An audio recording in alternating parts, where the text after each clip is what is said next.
Good morning everyone.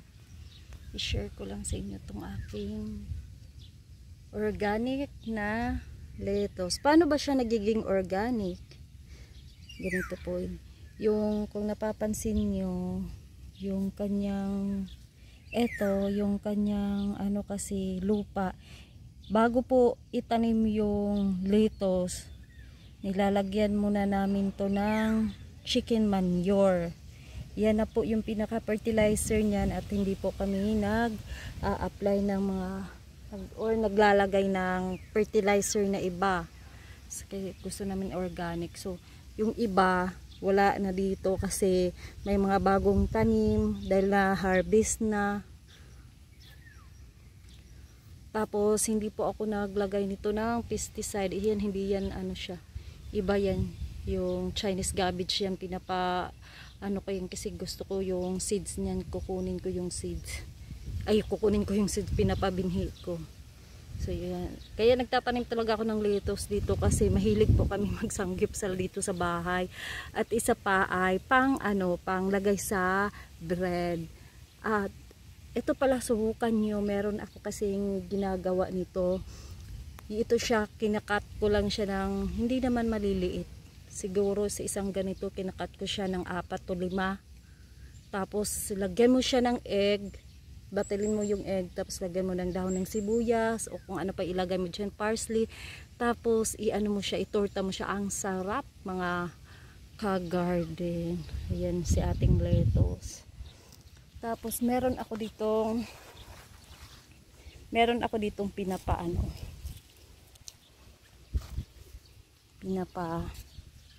binhi. Ayan, may mga na, ayan dami ko talagang lettuce dito. Ayan, pinapa-seeds ko ko talaga siya, pinapa-flower para hindi na po ako bili ng seeds. So nabili ko pala to sa Shopee. Ayan.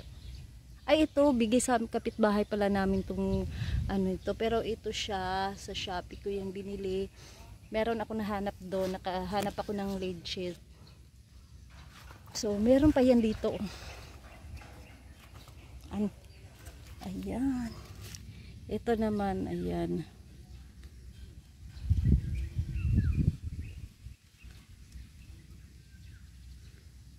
Maganda magtanim ngayon ng lettuce kasi siya, yung season nila ngayon.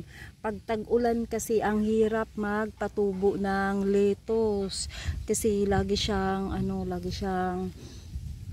tignan niyo mga ka-garden, yung mulberry, lagi siyang nalulusaw. Kaya pag summer, like mga start na ng January, mag-start na kami magpunla ng lettuce.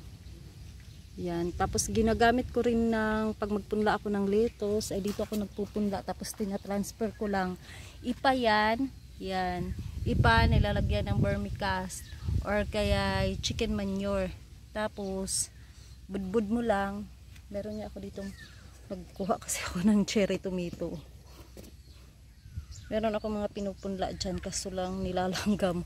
Baka hindi na yan Tapos meron pala ako dito kalat-kalat yung lettuce ko kasi dyan din marami ding lettuce akong tinanim dyan, pati doon nag-iwan lang ako pang binhi para pang seeds. Meron ako ditong bagong transfer, so ito kailangan muna natin tanggalin kasi para maanuhan siya ng araw.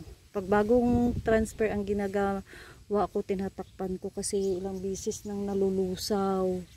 Hindi nalulusaw, nasusunog dahil nga matindi ang init ngayon. So kailangan ko siyang tanggalan muna para makakuha siya ng sikat ng araw. Yung ang cute. Yan. Hindi po mahirap magpatubo ng lettuce ngayon. Kaya kung may balak kang ng lettuce, magtanim ka na ngayon hanggat maganda pa yung panahon. Kasi pag papasok na yung tag-ulan, mahirap na talaga kasi laging nalulusaw. So yun lang mga ka-garden. Kabila mga ka-garden, alam niyo ba itong lettuce na ito? Nakalimutan ko ang variety na ito, pangalan na lettuce na ito. Ito yung pinaka gusto ko na lettuce kasi masarap siya. And then meron din pa kami ditong ayan. Ito yung pinapabulaklak namin kasi dito kami kukuha na ng pangbinhi para hindi na kami bili ng seeds. At ito namang rumin, ayan, meron na yung mga pwede ka nang kumuha dyan. Pwede na kami kumuha dyan para pang punla. Ayan, meron na pala kami na punla at ganito siya kaliit mga ka-garden. Ayan, ganyan yung seeds niya. Tapos ito mga ka-garden, ayan, ito yung galing sa pinapabinhi. Yan yung seeds na seeds.